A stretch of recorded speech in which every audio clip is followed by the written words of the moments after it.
Hello dear students, welcome back to my channel Edu Colours. आज हम इस video में क्लास 8th की सोशल साइंस की हिस्ट्री की जो वर्कशीट है हमारी, the making of national movement 1870 to 1947, उसके बारे में डिस्कस करेंगे। वर्कशीट है 29, जो कि 29 जनवरी को आपको मिलनी है। तो बच्चों, इसके ऊपर एक वर्कशीट ऑलरेडी आ चुकी है और आगे भी इस चैप्टर के ऊपर वर्कशीट आनी है। ओके, क्योंकि हमें 1947 तक के बारे में पढ़ना है, तो अभी हम तो सिर्फ कांग्रेस के बारे में ही पढ़ेंगे इस वर्कशीट में।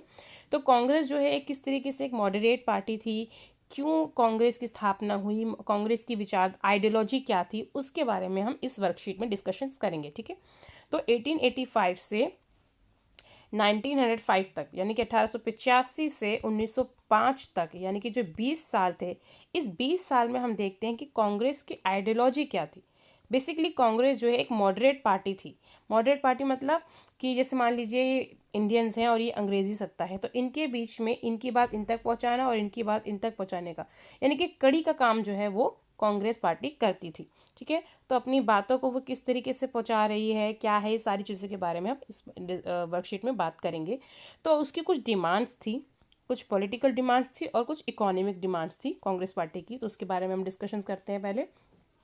तो पॉलिटिकल डिमांड्स थी greater Indian representation in the legislative council, यानी कि जो विधान परिषद थी उसमें भारतीयों को अच्छे से रिप्रेजेंटेटिव देने की बात।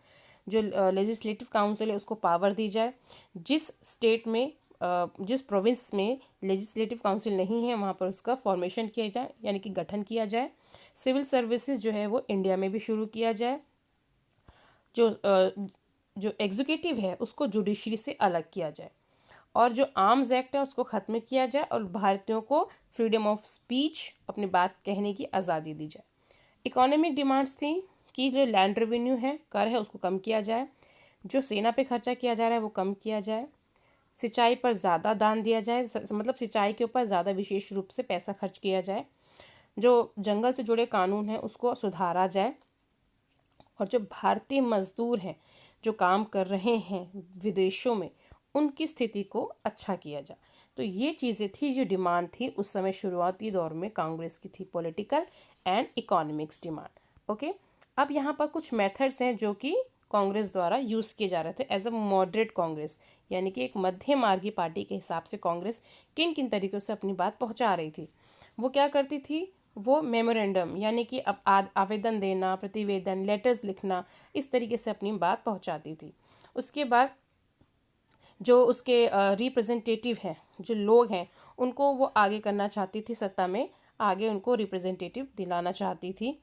उसके बाद जो भारतीय हैं उनको अपने जो वे ऑफ एक्सप्रेशन होता है उनके थ्रू, यानी कि कांग्रेस पार्टी एक वे ऑफ एक्सप्रेशन के थ्रू भी अपनी बात को कहना चाहती थी और जो ब्रिटिश सत्ता है उनको क्रिटिसाइज़ करके वो अपनी बात कहना चाहती थी। अपने आर्टिकल्स के द्वारा और न्यूज़पेपर के द्वारा वो अपनी बातों को, अपनी जो आइडियोलॉजी है उसका प्रचार प्रसार करना चाहती थी। तो यहाँ पर बच्चों हमारा कंटेंट वर्क कंप्लीट होता है। अब हम बढ़ते हैं क्वेश्चंस की तरफ। सो हमारा पहला क्वेश्चन है, in your opinion why would Congress demanded for greater representation of Indian in the legislative council, यानी कि जो कांग्रेस है वो भारतीयों का रिप्रेजेंटेटिव लेजिस्लेटिव काउंसिल में क्यों चाहती थी। तो देखते हैं कि जो ब्रिटिशर्स ऑफिशियल थे, वो इंडियंस को अपने एडमिनिस्ट्रेटिव में पार्टनर बनाने हेजिटेट होते थे, यानी कि उनको पार्टनर नहीं बनाना चाहते थे।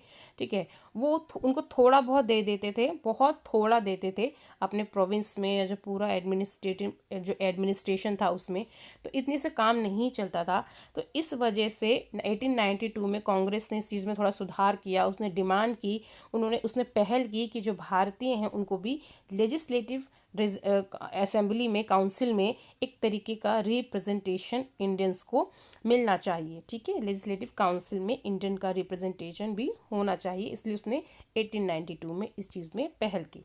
ओके बच्चों, अब हमारा अगला क्वेश्चन है, why freedom of speech and expression was one of the key demand for the beginning, यानी कांग्रेस के लिए शुरुआती दौरों में जो वे ऑफ एक्सप्रेशन है, ठीक है, वो इतना इम्पॉर्टेंट क्यों था।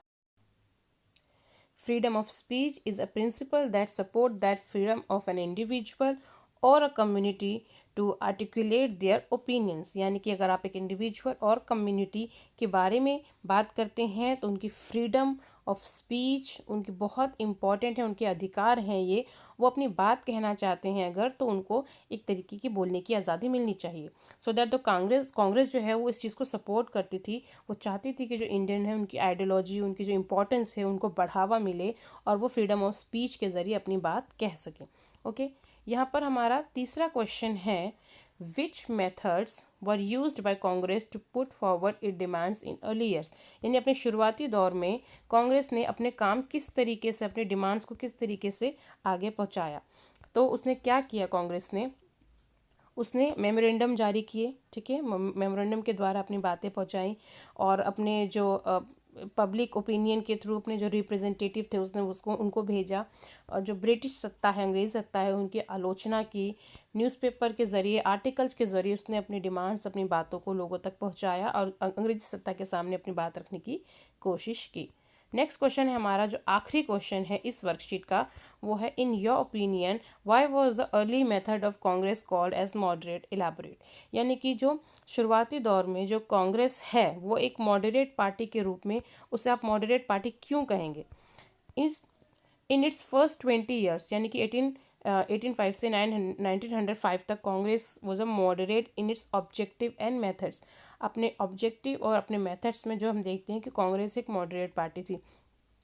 They felt that the British has respect for the ideals of freedom and justice and so would accept just demands of Indians.